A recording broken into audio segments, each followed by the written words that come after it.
There's a big change coming that may actually save V8 engines in full-size trucks, and it's in the use of the fuel that's being put in these trucks. We also have a study talking about how long EV batteries last and kind of throw in some cold water on these fears about replacing these really expensive electric vehicle batteries. And finally, I have an update for you on my Ram RHO order, and we'll do a bunch of other stories in this truck news recap. Hey, it's Tim, Pickup Truck Plus SUV Talk. Try to do these once a week. Sometimes I fail, sometimes I do. It's truck news recap. So I want to go through a bunch of topics because I think it's really interesting stuff that I follow that's not enough to do a full video on, but just interesting stuff if you're in the market for a new truck or you're shopping or you're just a truck fan. Like I, big fan. So let's start with this story. Let's go to Toyota. This story just came out today, and Toyota is piloting a Chevron renewable gas blend for the first fill at the Port of Portland. Okay, so what am I talking about?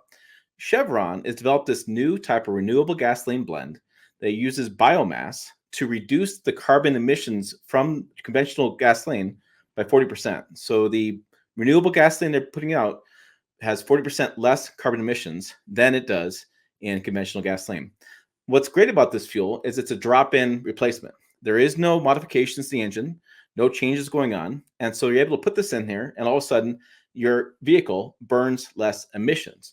Now, that's critical because globally, the EPA, Euro 6, China, India have been focusing on reducing CO2 emissions from vehicles. There's nothing wrong with CO2. I get these people go confused by this. Nothing wrong with CO2. We breathe it, plants breathe it in, right? The problem is the abundance of it, right? So it's like going to McDonald's, getting one cheeseburger. That's fine. You go to McDonald's, you get 8 cheeseburgers, you might have a problem. That's what they're saying. And here's the exciting part for me is that the V8 is going away as automakers are trying to meet these emission standards. But what if you don't have to change the V8 so much? What if you don't have to turbocharge it? What if you don't have to deactivation? What if you don't downsize it, right? So right now you have to take a V8, make it a high output or a turbocharged V6, or you take a V8, make some of the activation. What if you get rid of all that stuff and instead you put it right in your vehicle? Toyota is using this to Port of Portland. So what they're doing is when the vehicles come over, you're seeing on the screen, if you're watching this on YouTube, you'll see a 4Runner, you'll see some Japanese-built cars that are getting imported into the United States. They're putting the first fill, which is usually a couple gallons, in these cars to get them off the docks and on the shipping carriers and onto rail cars, right, to ship to dealerships. So what this person's doing is just putting some fuel in. It's the same type of fuel hookup as you would your normal gas station, right? They just swap the fuels. And this is very important in the ports. The ports tend to create a lot of pollution, and that pollution usually gets trapped in the area and spreads around that area. And it usually has a lot of health detriments to those citizens living nearby the ports, which typically can often be low income, like in the case of Los Angeles. Ports Los Angeles, Port Long Beach, I was there. Toyota is using hydrogen down there to reduce the pollution area to cut down healthcare costs, because a lot of these individuals of low income are using government aid to pay for the healthcare costs, reduce emissions, less lung cancer, less overall drain on the taxpayers who are footing the bill. So this is pretty interesting stuff. And it's a renewable gasoline blend. Now, they're just doing a laboratory, and they're starting to ship to Toyota and the Port of Portland, starting to roll out. Porsche has done this as well, creating their own type of fuel. It's a way that they can keep that good V8 exhaust note or that driving, the visceral feel of driving, without having to resort to getting rid of this.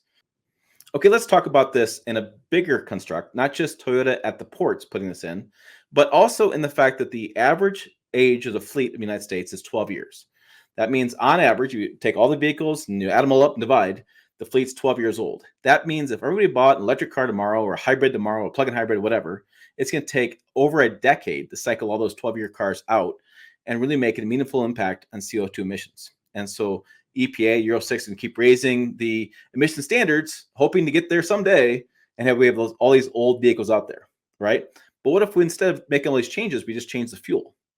We could make a bigger impact immediately if we just change the fuel type and reduce overall emissions from all the vehicles, and we wouldn't have such a big push to go turbocharged into the activation. We could keep them the V8s, because then they wouldn't be using so much fuel, so much carbon. Wouldn't be using so much carbon putting out of the tailpipe. And that's a big deal because, like I've talked about, if you go to McDonald's and get one cheeseburger, you're fine. That's what CO2 is. One cheeseburger, one card is fine. It's when you have an overabundance. When you go to McDonald's and get 8 cheeseburgers, you might have a problem. Okay, that's what we're looking at with this renewable fuel, which I thought was pretty darn interesting from the story that broke, and the fact that Toyota is using it right now today, which means to me that the vehicle you're getting at the dealership, you're going to go for a test drive, it might already have the renewable gasoline in it. And you may not even know it because there's no difference in overall performance, torque, horsepower, nothing. Chevron took a truck and drove from Louisiana through Texas and had no difference, just less CO2 emissions. I think it's pretty incredible. And I'm a big fan of renewable fuels that cut emissions without making big changes to the engines and making things even more complex than they are today. Another big story that broke a couple days ago. So EVs and plug-in hybrid have batteries. Batteries are enormously expensive, and they create a lot of concern on how much it costs to replace those. You don't often replace EV batteries, is the real story on that, because they don't really fail. They just tend to have the same amount of charge they did when they first started. It's like your cell phone. Your cell phone used to be 100% all day, and now it's 80%. You got to plug it in, right? That's what they thought they'd find. So what happened here was that the U.S. Department of Energy used data from Recurrent. Recurrent's a company that tracks battery life. Recurrent is basically developing this battery life reports, and it gives unique insight in the lifespan of the battery. I should just read the story. Their services include a battery life report, acting much like a vehicle history report for batteries. So they're tracking all these thousands, tens of thousands of plug-in hybrids and EVs.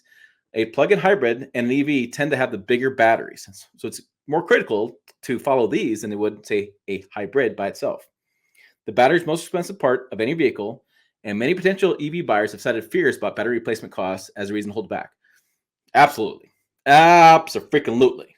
$30,000, $40,000, $50,000 for a battery, that's ridiculous. But hold on. So batteries have grown more reliable in recent years. So since 2011, just 1.5% electric vehicles and plug-in hybrids have needed their batteries replaced. But it gets better. Since 2016 and later, under 1% of all those cars needed a battery replacement, and most of those batteries be covered by the manufacturer's warranty.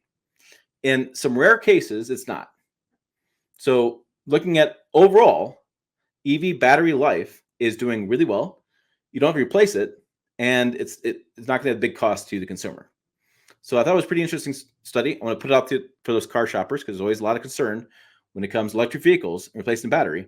And so far, the studies are showing us it's really, really rare for that to happen. Okay. On the website, pickuptrucktalk.com, we have a bunch of stories I put out there over the weekend. Jeep Gladiator gets the Tuscarado exterior color. This is interesting. I didn't think much of this color. Let's start listening to the podcast. It's like a magnetic pink, I would say. But they had 30,000 customers order this color in a Wrangler. Wow, Tim. 30,000 customers order this color in the Wrangler. They're extending this to Jeep Gladiator as well, since it's so popular. We also have the Silverado I drove in Texas. But then we have this other story. This is the Ram 1500 onboard power system is delayed. This is a story that came up from you guys, the viewers. When I put out the video that I was going to buy the Ram 1500 and the RHO, you guys had said to me, hey, Tim, you told me you want onboard power, but your final build thing doesn't show onboard power as part of it. Huh. Well, that got me searching. So looking at the information, we have details from a dealer that basically had said that the unavailable at this time, removed from the other trims as well, the onboard power system is not ready to launch. The revised introduction timing for the onboard power system is being reviewed, and you got to contact the area sales manager for more information. So Ram has delayed this onboard power system, and they don't know when it's going to come out. Okay. So the onboard power system is, I think I wrote it up. It's right there. It is a $995 option, provides up to 2 kilowatts of power to bed outlets by using a 240 amp alternator and inverter. It provides 2 110 volt outlets. That's a much larger increase than over the 110 400 watt that's found in many trucks. So it looks like they may have a problem with the inverter, getting supply, something like that happening. What's the difference here? Difference here is, you may remember, if you're a big fan of the channel, I did a video a couple years ago where I cut a 2x4 using my compound miter saw with a Tacoma plug-in, which was the 115 volt 400 watt plug, and I also used the plug-in for the house. Right, the Tacoma plug could not cut the 2x4. However, if you remember my power boost I had a couple years ago, that was the 2021 4050 power boost. You cut 2x4s. My camper, we went camping. The campground lost power. Didn't matter. Camper kept the heat up, and we turned AC on, and we made breakfast. We had coffee going on the back of the truck. I used that in my back when I was doing some fence repair, cutting wood and stuff like that. I love onboard power. So I'm disappointed I can't get that feature, but I kind of understand that there's supplier problems. So I could see that being an issue for a little while. No ETA when that's coming out. What also happened on the website, or excuse me, on the YouTube channel, had some stories go out. So I did the Silverado Would I Buy It Again, which is really interesting from my standpoint because it's the 6.2 liter V8, which, by the way, does not have turbos. I say turbos in the video. I really apologize for that. I hate it when I make one little mistake and it becomes a whole thing. And I just brain fart, just said turbos. So I thought it was interesting to have that truck in the 6.2 liter gas versus the 3 liter diesel I had the year before. I also did a road trip with the Nissan Ariya. That scared the hell out of me. Speaking of EVs, Infiniti QX50 top likes and dislikes. I did the Ram RHO. What I ordered, I think it's a great truck. I'm really excited for it. Hope you guys are too. Also talked about the Honda Ridgeline and what's new in the Trail Sport version of that truck. Jill has a video on what to do with Nissan Rogue. We also did a video on the Kia Sorento X Pro, which is off-road. I did an LOL emoji on that because one time I should have done it.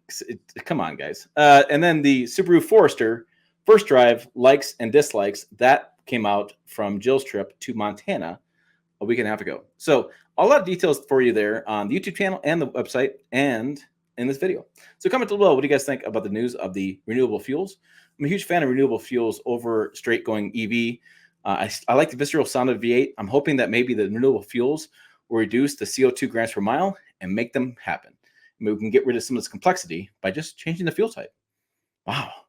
Imagine that little common sense change could make a big impact overall the entire marketplace, not just a brand new truck or SUV you may be buying. For more, check videos over here, that way. As always, thanks for watching. I will see you down the road.